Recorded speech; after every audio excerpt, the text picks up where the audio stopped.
সিপাহসালার গোলাম খাঁ, লাঠিয়াল মালিক সর্দার জনাব এসেছিলাম বিশ্রাম করতে বৃক্ষের নিচে। ওই যে দেখো বৃক্ষের নিচে একটা নবজাত সন্তান পড়ে আছে। গোলাম খাঁ, জনাব তোমার কি মনে হয় সন্তানটি এখানে কেমন করে রয়েছে? জাহাপনা বলো। আমার গুস্তাগি মাফ করবেন সম্রাট আলম। আমার মন বলছে এটা হবে কোনো প্রেমিক প্রেমিকার পাপের ফসল। তাই তো সেই নারী লোকলজ্জার বই সকলের চোখের আড়ালে এই সন্তানটিকে পথের মধ্যে রেখে গিয়েছে। আপনি আমাকে হুকুম দিন, আমি পথের জঞ্জাল পথেই। মালিক সর্দার জনাব বলো। জনাব আমার মন বলছে গোলাম খাঁ সঠিক কথা বলেনি। আমার মন বলছে এই নিষ্পাপ সন্তানের মা তাকে কুলে নিয়ে এই বনপথ দিয়ে যাচ্ছিল। খুব সম্ভব বনের কোনো হিংস্র জানোয়ার এই সন্তানের মাকে আনন্দে ভক্ষণ করেছে। তাই তো বিধির কি পাইবে খোদার রহমত সন্তান পড়ে রয়েছে পথের দাঁড়ি। জনাব মালিক সর্দার, তোমার অনুমান সত্য।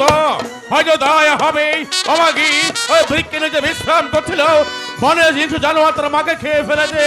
কিন্তু এখন ভাবছি যদি আমরা ওই সন্তানের এখানে রেখে চলে যাই তাহলে কুদার কাছে জবাবে দিতে পারবে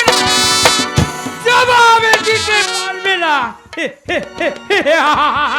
একই আগন্তক আপনি দেখতে যাচ্ছ আমি একজন পাগল পাগল। আমি বলছিলাম কি বাচ্চা বলুন। এই শিশুটিকে হ্যাঁ তুমি আদর করে হ্যাঁ। তোমার কোলে তুলে নাও না বলছি। জনাব একটা যার সন্তানকে আপনি কোলে তুলে নিচ্ছেন জনাব। না না গোলাম খানা, সংযত হয়ে কথা বলবে। দেখতে পাচ্ছ না একে বনের পাগল আদেশ করেছে আমাকে ওই সন্তানটিকে আমার কুলে তুলে নিতে। তাই তার কথা অনুযায়ী আমি এই সন্তানটিকে এখন আমি আমার কুলে তুলে নিচ্ছি।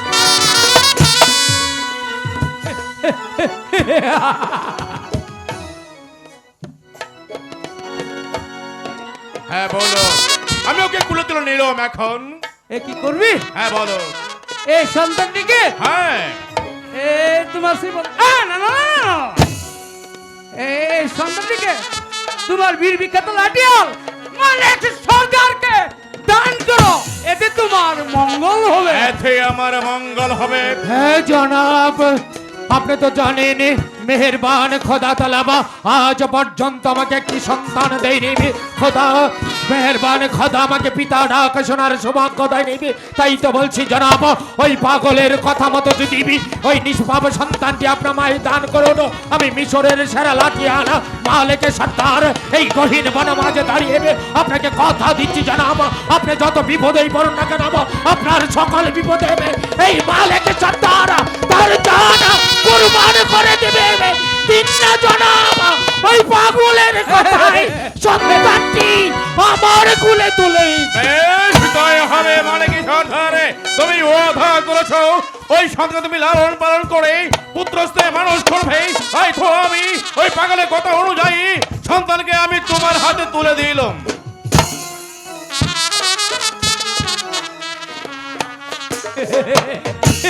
মালিক সর্দার, একটি কথা মনে রাখবে, আমি হলাম দাতা আর তুমি হবে পালন কর্তা।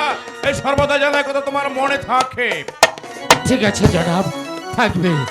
কিন্তু ওকে কুলে তুলে নিলাম, দান করলাম। ওর নাম কি রাখবো আপনি তো একবারও বললেন না। আরে বাচ্চা, হ্যাঁ বলুন। এই তোমরা না কোন জায়গায় এসেছো শিকার করতে? ও আমরা এসেছি কাশিমপুর বনে। কাশিমপুর বনে? হ্যাঁ। তাহলে তো তোর নামটাও এর পিছনে পিছনে রেখে দিতে হয়, তাই না? হ্যাঁ বলুন। হ্যাঁ, তাহলে তোরা কি নাম ধরে ডাকবি জানিস? হ্যাঁ বলুন। কি নাম ধরে ডাকবি? এই সন্তানটিকে তোরা নাম ধরে হ্যাঁ, ডাকবে? বলুন, বলুন। এই সন্তানটিকে নাম ধরে ডাকবে? হ্যাঁ, বলুন। মোহাম্মদ আবু কাসেম বলে। কেন নামটা বুঝি ভালো হয়নি? কেন হবে না, কেন হবে না? এই যে উত্তম নাম, এ হচ্ছে আমাদের নবী হযরত মুহাম্মদ মুস্তাফা সাল্লাল্লাহু আলাইহি সাল্লামের বংশধরের নাম। এছে উত্তম নাম আর কিছুই নেই। আরে বাচ্চা, বলুন। ওই নবী রাসূলের নাম লওয়ার সঙ্গে সঙ্গে ওই যে দেখ বনে আগুন লেগেছে। আগুন!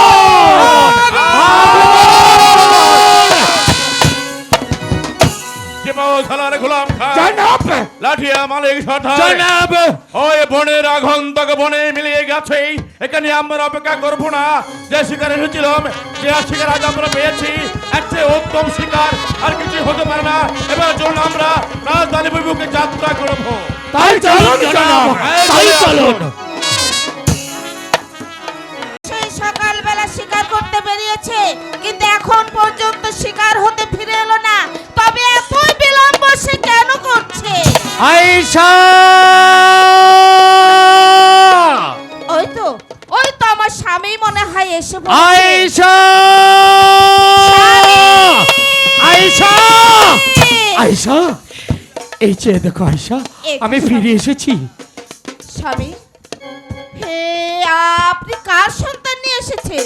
আয়েশা, আপনি কার মায়ের বুক খালি করে আপনি এই সন্তান বাড়িতে এনেছেন? না আয়েশা, না না চুরি করে এনেছেন? না আয়েশা। তবে আপনি এই সন্তান কোথায় পেয়েছেন? তাহলে শোনো আয়েশা, আমাদের বাদশাহ আমির সাহেব সিপাহসালা গোলাম খাওয়া আর আমি যাই শিকার খুঁজতে। শিকার খুঁজতে খুঁজতে আমরা বড্ড ক্লান্ত হয়ে পড়ি। পথিমধ্যে এক বৃক্ষতলায় বিশ্রাম করতে অগ্রসর হতেই পথের মাঝে পড়ে থাকে এই নবজাত শিশু। শিশুটি দেখে আমাদের জাহাপনা অস্থির হয়ে ওঠে।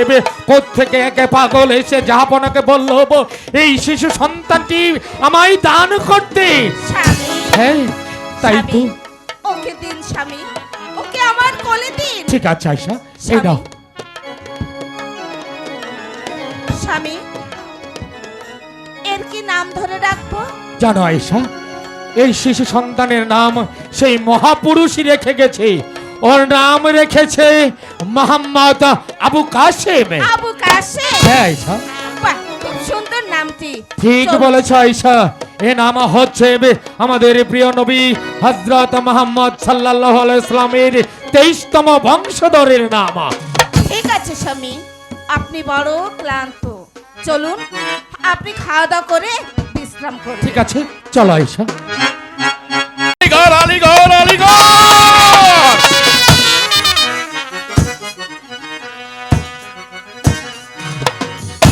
আলিগড়ের বেয়াদব আব্দুল্লাহ আমার বিরুদ্ধে যুদ্ধ ঘোষণা করেছে। হয়তো জানা নেই যে বাদশাহ আমিরের শক্তি এখনো দুর্বল হয়ে যায়নি। তাই তো ওই বেয়াদবকে শিক্ষা দেব, এমন শিক্ষা দেব সে কখনো জীবনে কল্পনাও করতে পারেনি। তাই কে আছিস সিপাহসালার গোলাম কাকে দরবারে পাঠিয়ে দে। বাইতুল সালাম শাহী দরবারে পৌঁছে জনাব। সিপাহসালার গোলাম খা, বলুন জনাব। ওই আলিগড়ের বেয়াদব আব্দুল্লাহ আমার বিরুদ্ধে যুদ্ধ ঘোষণা করেছে। তুমি যাবে তোমার সৈন্য নিয়ে ওই বেয়াদব আব্দুল্লাহকে সমস্ত শিক্ষা দিয়ে বিজয়ের মকুট ছিনিয়ে আনবে তুমি। জনাব, আপনি আমাকে যখন আদেশ দিয়েছেন এই মুহূর্তে আমি উল্কার বেগে ছুটে যাব আলিগড় যুদ্ধের ময়দানে।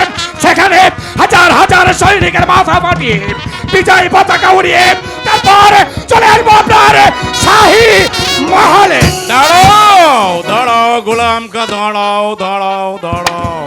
শোনো গোলাম খা, তুমি যদি এই যুদ্ধে জয় হয়ে বিজয়ের মুকুট ছিনিয়ে আনতে পারো, তাহলেই তোমাকে আমি এমন একটি পুরস্কার দেবো যা জীবনে তুমি কখনো কল্পনাও করতে পারোনি। জনাব, হ্যাঁ। এমন কি পুরস্কার রয়েছে যা আমি জীবনেও কল্পনা করতে পারবো না জনাব? বলুন না, আমি একবার শুনতে পারি। তুমি শুনতে যাও, তাহলে শোনো। তুমি যদি যুদ্ধে জয় হয়ে ফিরে আসতে পারো বীর বেশ, তাহলেই তোমাকে আমি এমন একটি পুরস্কার দেবো এই মিশরের সেরা রত্ন, আমার কলেজার টুকরা, নয়নের মণি, আমার একমাত্র কন্যা শাহজাদি মালাকে আমি তোমার হাতে তুলে দেবো। এই হলো বাদশাহ আমিরের ওয়াদা। আজ আমি ক্লান্ত পরিশ্রান্ত যাচ্ছি বিশ্রাম করতেই, তারপর আমি আজকের মতো এখানেই সমাপ্তি করছি। আলিগড়! আলিগড়! আলিগড় যুদ্ধের সাথে মিশে আছে আমার ভবিষ্যৎ জীবন। আমি যদি আলিগড় যুদ্ধে জয়লাভ করতে পারি, আমি পাবো মিশরের সেরা রত্ন, সেরা কাহিনোর শাহজাদি মালা।